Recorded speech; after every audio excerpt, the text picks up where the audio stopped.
some more of these specific details if you have something in your community you want to talk about, or if you have something specific to you that you'd like addressed. We'd love to answer those. We just want to make sure that everyone has a chance to speak as well. Also, if there's something, I was going to mention, if there's something that is really important that we need to discuss, but maybe not quite with the discussion that we're talking about at the time, we are going to place it in what we call our parking lot. And that parking lot, Alex, I'm going to let you do that. Alex is going to write down our parking lot issues. I'll get to him in just a minute. Thank you. Yes, sir, I see him.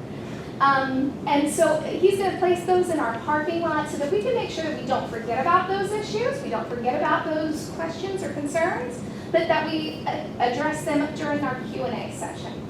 One more question, yes?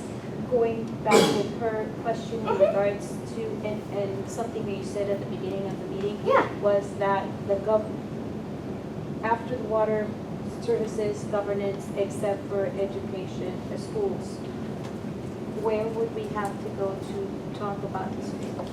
Go ahead. So there is a schools element to the comprehensive plan. We have school concurrency, and that is evaluated at the site development stage.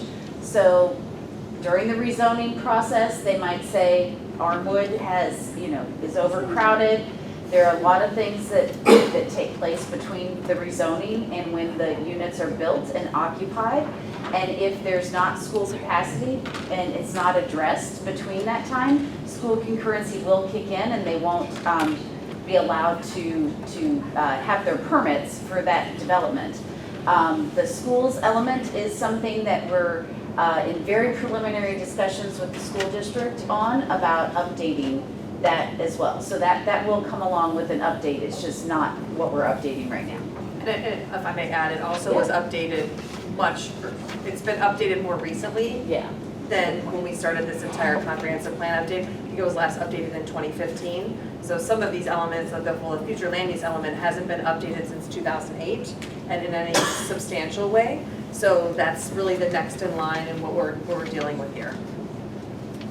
Thank you. I also wanted to mention quickly that you do have notepads and sticky notes. You should have those around. You're welcome to write on those notepads any thoughts that you might have throughout the discussion. And you're also welcome to place those sticky notes on some of these paper that you see around the room so that we can record those later as well. Yes? Are the urban and rural areas that you're targeting with this plan aware of what you're planning on doing in their community?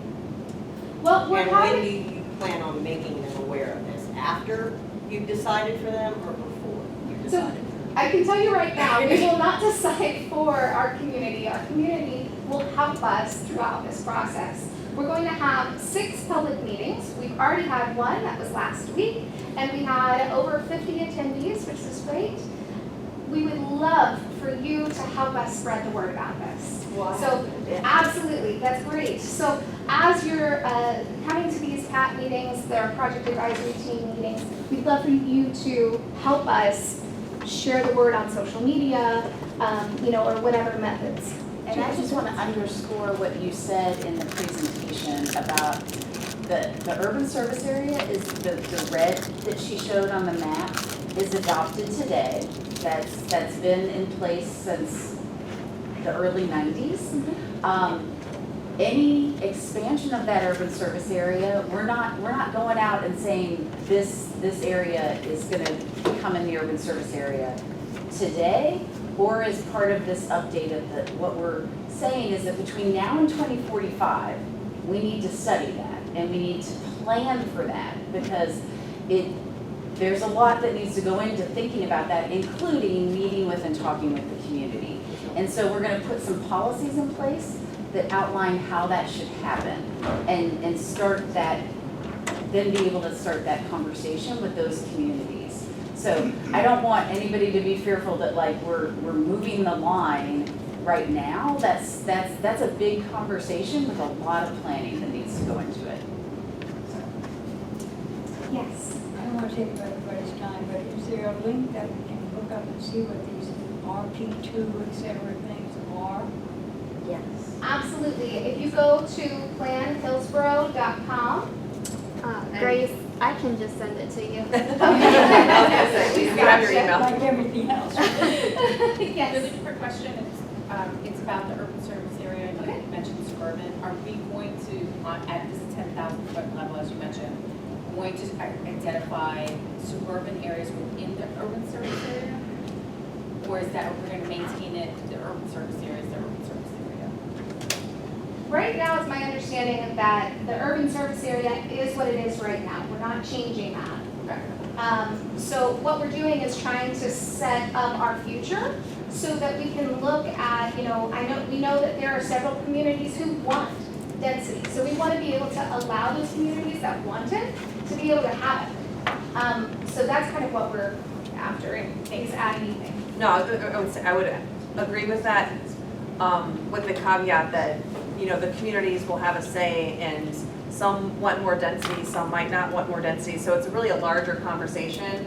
And there are a lot of interests that are mutually exclusive, so that's kind of why we're here and we have a facilitator. So we'll be navigating that conversation, but like Melissa said, is that what we're doing with this effort is really setting it up for the future. We're not moving the line today or anything like that. So it's really just trying to, kind of take that next step so it can potentially be done in the future. But that today we're looking at, kind of the situation holistically and trying to tie all these topic areas together with the changes that we're making. Yes. I'm going to use my time for that. I want to trust this plan, I'm sure it's going to be great, but I have done so many reviews of development proposals, developers involving rezoning. Yeah. So what they're proposing does not fit into the plan, and often that rezoning request gets approved. And so there's more density than people expect. There's intrusion into wetland areas. How can we trust that this doesn't continue and that there's more density than we expect in the rural areas? Because it's zoned rural, but then it changes. I'd be happy to answer that if you Go don't mind. ahead, absolutely. So I appreciate your comment. I think that really that's kind of a big process issue.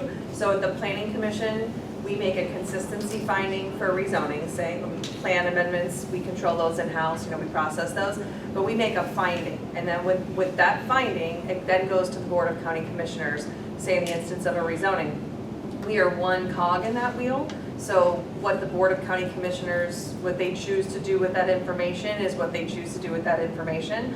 But at the same time, we do make a finding on whether something is consistent or inconsistent with the plan, and that's a very important step in the process. We go to all of those meetings, we provide testimony, we answer questions, but at some point, that is one part of the process, but it is a much bigger and longer process than just one, step. Sure, go ahead. I know you want to move on. No, you're okay. The segue's here, I'm going to use it. Okay, all right, sounds good. We're building on Yeah. someone else, so that's fine. Okay. I was involved with the RP2 reclassification process, and I'll just say it was brutal as a citizen. It was. I feel like we really didn't accomplish a lot, and I was unhappy with the outcome. But one of the things that I've been an advocate of, and my community's been an advocate of, and the people that I represent, and South County, and I think I'll bet 90% of the people in this room are, is processes occur, developers, develop property and build subdivisions or whatever. They send it to the Planning Commission. The Planning Commission has a job, in my opinion. They should review the process, and what I've been an advocate of, and I can't seem to get an ear with Hillsborough County for, is I'd like to see, I think some of it exists, but I'd like to see more meat in it, that projects cannot be approved if there's a checklist of categories that are done in advance, and the Planning Commission does their research and communicates it it's okay or it's not okay. Transportation's adequate to support the existing, or the planned development. The infrastructure is either in place or part of the development plan to support, that development. Infrastructure for water, sewer, et cetera. Services are in place or planned to be in place to support the new development. Schools, everybody talks about schools. Schools are either in place or planned and will be completed in time to support the new development. And then in the rural sections of Hillsborough County, we've been striving to get larger lot sizes to maintain some of the rural character. And so what I'm an advocate, or what I'm trying to communicate, is that I want to see that, and that would probably be, it may be, they would be checklists that have to be completed, and there has to be a yes, it meets that criteria in the land use element. And if it doesn't, the planning commission should not forward it to the county commission for approvals, because they send it, all these projects, to the commission, and if you read their reports, they say, transportation's inadequate and all, and yet they recommend approval. So if it's inadequate, it's inadequate. It's not ready. So the bottom line, is it ready? Right. If it's not ready, it can't be developed. And I think that, I started out as a planner one, doing comprehensive plan amendments and zoning amendments and everything. And at the end of the day, I think, some of our planners have to follow the rules that are given, right? And so that's what we're doing right now, is we're saying, okay, let's set the rules. Let's set the vision, let's set the idea of what we can. There are some things that, like we mentioned earlier in the presentation, zoning, that's not something that we can control right now. Future land use is. So how can we make this policy something that we all want to see, that will help guide that growth 20 years, 30 years into the future, so that those policies set in motion a framework that makes our community successful? And please, just to because I think infrastructure timed with growth is probably the reason most of y'all are here. Yeah. I live in the community, I understand and feel what you all are feeling as well. So there is concurrency for schools, for water, for sewer. So if those facilities are not in place, the development, when it gets to permitting, will be stopped. So if there's not water, we do not have that in place for transportation. And that's probably, again, a large part of why a lot of you all are here. Under Florida statutes, we, the process is that we have to, the development has to be allowed to pay for their share of their impact on the roadway system. So the difficulty is that their share of the impact on the roadway system is just that. It's their, so if they're building 100 units on, I don't know, out my way is Bloomingdale Avenue. So they're building 100 units on Bloomingdale Avenue, they pay for their impact of that 100 units. That money, those mobility fees that they pay, probably isn't enough money to make the needed improvements that might be like widening the road, or I don't know if they ever do a widen Bloomingdale, but Lithia Pinecrest is the big one out there. Like, it's a really expensive project, really expensive. So any one developer's share of that is going to be just a portion of it. You can't support that. The developers, they should help support it, yes, but they can't fund that. Right. That's a county responsibility. Right, but and they have to have a plan in place to develop that infrastructure, the transportation, et cetera, before they build Sumner High School. They build the school, and I mean, kids are walking in the street, there's no sidewalks, And it's like 1.5 times capacity Yeah. in, what, 2 or 3 years? Because there's no plan. Right. Well, so the difficulty is that these developments get approved and get built, and they've paid their share. They've paid their share of their impact. But that isn't enough dollars to make the improvement. So that's the system that we have right now.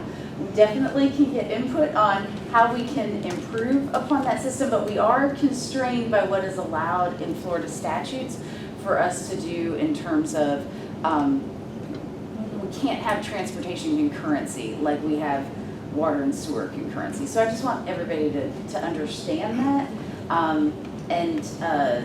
Shouldn't we address Why the not? problems at hand before planning ahead of time? I mean, right now, Bumper, it takes you almost 40 minutes to get down Bloomingdale, and you're continuing to build houses out there. And I'm not talking single family income houses or single family income houses. I'm talking townhomes, apartment complexes, triplexes, duplexes, you name it, you guys are slapping it up out there in our little area. I think you have to kind of understand the monumental factors that they're dealing with. We're talking about 25 years of planning growth that is very hard to pinpoint. You know, we're experiencing more in-migration than really we ever had before. We're a different market. We're listed on a lot of top market lists now. We have the second highest in-migration in the country within the MSA the last year. And we've been in the top slots the last 5 years. We haven't been like that in the past. This plan is done every 20 years. It's done 20 years ago. So they're dealing with factors of this nature. And the problem is if you don't allow growth to continue, you're going to run into issues of affordability amongst existing residents. That's another large factor. We have the largest share of New York migrants. The median incomes in New York are $99,000. Median income here is $58,000. So if you've got all of these new residents with higher incomes coming in, and you're not building anything more, you're not going to be able to serve the existing residents that are here. They're going to get priced out. So for here, I think the issues people are speaking about is density. So when we give density bonuses, we speak about lithium pine crest. Lithium pine crest is an F3 that is our evacuation zone, and speak about our health and safety when we're talking about future planning. So when we speak about future planning about our health and safety, for that number one thing, trying to bring us back around with where we're at and speaking about density, we are not in a safe place in East and South County.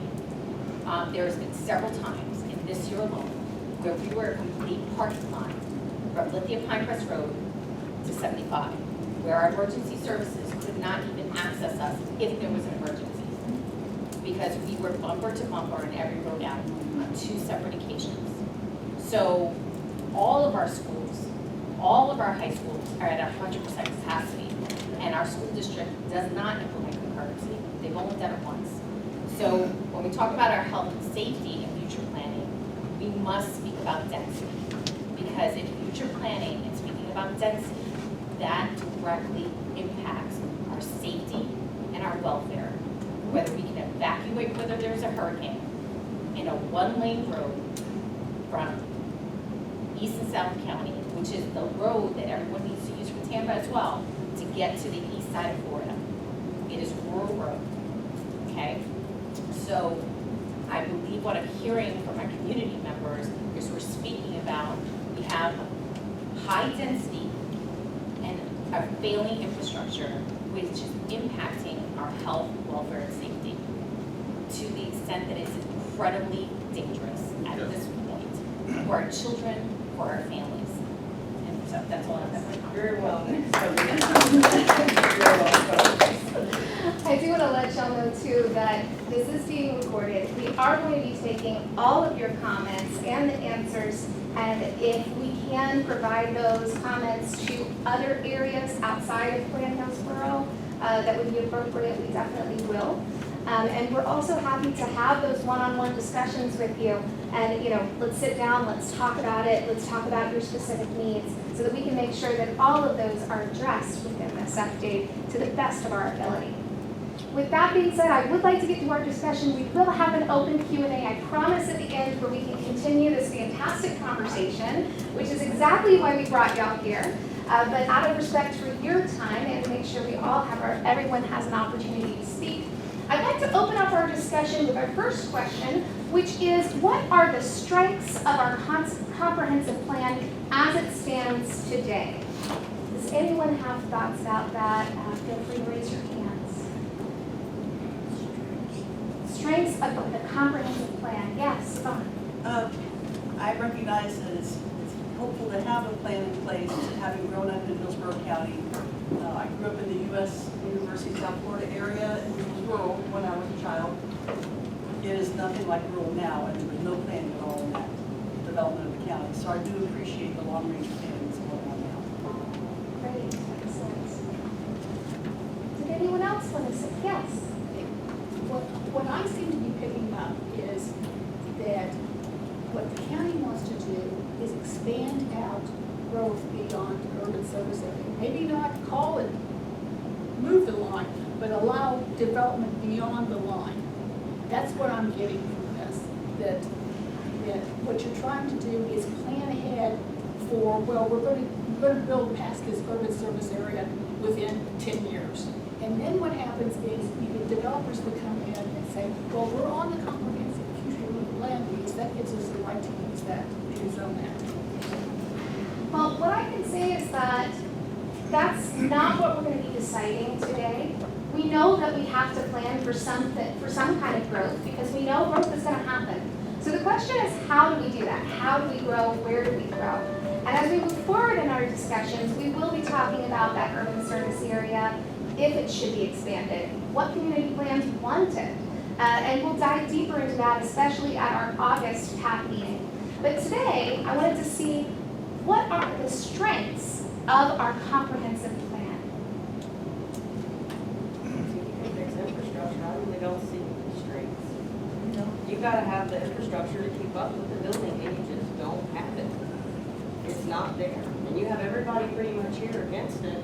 And just like in that meeting last week, y'all put a spin on it like everybody's here for it. And we're not really into it. We want more infrastructure fixed before you go building. You guys are building us in and locking us into our own communities where we can't even leave on a daily basis. So having that infrastructure, so something that you'd like to see where the plan could be improved is really focusing on the infrastructure as much as possible. Would that be a correct statement? Absolutely. I mean, you got safety issues, you got health issues. I mean, she brought up the most amazing topic there, and you guys are all for health and safety, and your plan is to plan ahead, and you're not even planning infrastructure for our safety and health. So I can't be on board with this. Well, what I can tell you too is that something that we'll do with our comprehensive plan is we have our long-range transportation plan. That long-range transportation plan helps, and that's the TPO, not with the group that you're speaking to today, but with our transportation planning organization. That's a different group, and they look at transportation 20, 30, 40 years out. And so we'll definitely make sure that you're also a part of those discussions as we move forward. We do our best to actually, I think Plan Hillsborough is actually aligned with Hillsborough Transportation Planning Organization so that we can do our best to have some well, there should be, they're all three under one umbrella. If you go to the website, right. You're all one and the exactly. same. You're just broken down into little committees. I mean, they're all one and the same. We do have to, we're trying to have that overarching umbrella, even though technically per Florida statute we have to have, and the TPO is with the federal government, so we've got to have the specific transportation planning organization and the planning council. But the idea of that umbrella is that we communicate, we talk to each other. Yeah, we're all right? behind those doors and all the offices are intermingled. We collaborate very often. Yes. I can think of one strength that I've noticed when I've looked at the plan. Okay. The current plan is the one water aspect. I appreciate that I'm not used to seeing comprehensive plans address water, and I always use that when I have a comment on our development proposals. Did you look at the one water aspect of the comprehensive plan? Because water, sources, whether you can get the clean water into the community and protect the water source is so important. Thank you so much. Excellent. What's the date of the current plan? When was it devised? 2008. Do you mean the horizon? The horizon's in 2 years, 2025. So that's how we're looking at Comprehensive it. plan was originally drafted, the one we're Oh, currently. 1989. Oh, no, That's- 2008. that was Oh, this one, I'm Horizon sorry, 2000. confused. Yeah, that was- The original was 1989, yes, okay. I think we've got some questions back here. Well, wait a minute. Oh, I'm so sorry. What's the date of the plan that we're currently using to guide? As our what- horizon? Yes. No, that's The originally, comprehensive the When last it was time, approved is what you're the asking. last time it was updated. 2008. I thought it was Yeah. it's 15 A lot of years dates, ago. yes, Right. 2008. And we usually update the plan every 7 to 10 years. Right, And it's So- been 15. Yeah, it's a long time coming. right. Well, it's time. It's And what I was time. saying is That the is planning right. horizon, you look out 15, 20, 30 years, just depends on what community. Yeah. But our horizon right now is we were planning for 2025, which is in 2 years. That's what I was saying Mhm. before. So again, needing to update that language and align it with the vision and what we're talking about today. Yeah, essential, yeah. Yes. Totally ignorant, so how could I get to know the comprehensive plan more or better? I mean, because I can't give an opinion if it's good or bad if I'm still at the beginning, lower. Absolutely, and I will say during our public meetings that are coming up, we'll be having a lot more of this discussion about what a comprehensive plan is and some of those different elements. But if you're looking to do some research, our website, planhillsboro.org/HC land use, all lowercase, that has some really great resources on there. We can also make sure to email you a couple of other links and resources if you connect with us afterwards. And I think that if you were able to go on that website, I'm not sure if we have it posted quite yet, but the video from last week, April 25th, was our first larger public outreach meeting. We did sort of a planning 101 in the beginning. So we broke down what's a goal, what's a objective, what's a policy, and then kind of looked at it a little bit from kind of an educational standpoint. That might be really helpful for you as well. But the PowerPoint will also be on there. But we can give you our cards and you can contact us directly to help you. Yes. I just think one of the strengths of the comp plan is how it incorporates the neighborhood plans, community plans Yeah. within the comp plans, because there's 22 community plans. Yep. If y'all didn't know that. And the comp plan's got to take into consideration 22 different community plans, and there's strength in those community plans. So don't ignore your community plan. But I like the way that, I appreciate you taking that into consideration. Absolutely. Thank you so much, Brian. Building off community plans, though, is, one, I would wonder, are those going to be updated along with some sort of comprehensive plan? Two, those aren't legally binding as I understand them. They're sort of that's kind of what we would like to have happen in Apollo Beach. We'd like it to stay a small town. But if you really look at the plan that was put in place in 2008, it wasn't intended to stay a small plan. You said earlier what you like about if you buy in this area, you know what you're getting. You don't. Most people don't look at zoning maps, and so they visit Apollo Beach or Ruskin. This is a little town. I want to live in a little town, not knowing, no, this fate was set 10 years ago. That this is going to be major development, and there's going to be all this retail and all these houses, and it's not going to be a little town in 15 years. But you didn't have any way of knowing that because you didn't look at a map. But I attended one of the zoning commission meetings recently for the development of Apollo Beach. Yeah. And that's when I heard talk about it, Apollo Beach Community Plan. Yeah. And so I was like Laura was saying, I need to educate myself. And so I read it and I liked it, but then I talked to Michael Owen recently and he was like, oh, those are great, but those don't always get applied to the development. I can Yeah, go ahead, take that 100%. Okay, that's great, that's great. There's a project in my backyard that got shot down because the community plan overrode the comprehensive plan. That's fact. Okay. So it does have teeth. You just got to use it the right way. And Melissa? So just so everyone understands, we do have 22 community plans.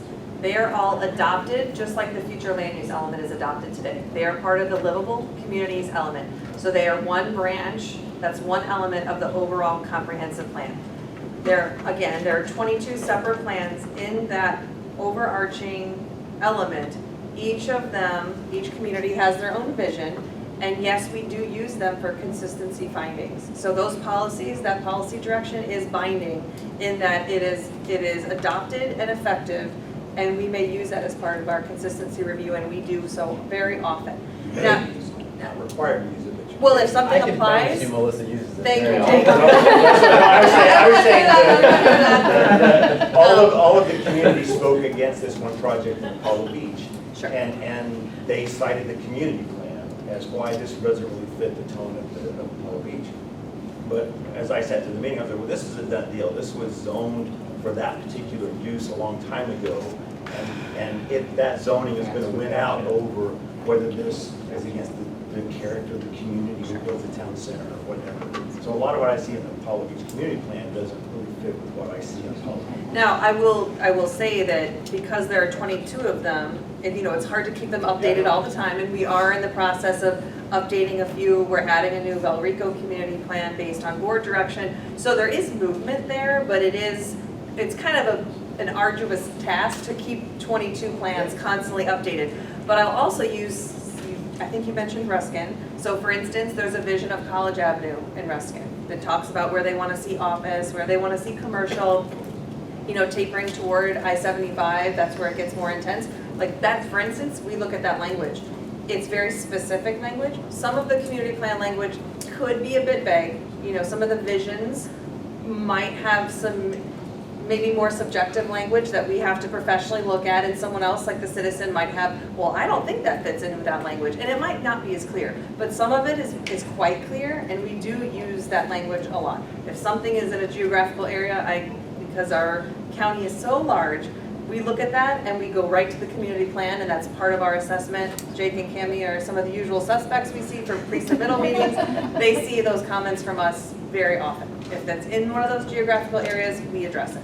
So I want to make sure that everyone understands that we do take that very seriously, and all of these elements are taken into account together. So sometimes the future land use element might say something, and then the community plan says something. Ideally, they would be complementary, they would work together. Sometimes that's not always the case. So we as professionals need to make our best recommendation just based on the adopted language. Excellent. So Knowing it's not perfect. I do want to move on to our third question here. Out of the areas that remain the same, is there? You never really touched on the second. Oh, I thought we did. Okay. What are some ways that our comprehensive plan can be improved? Yes.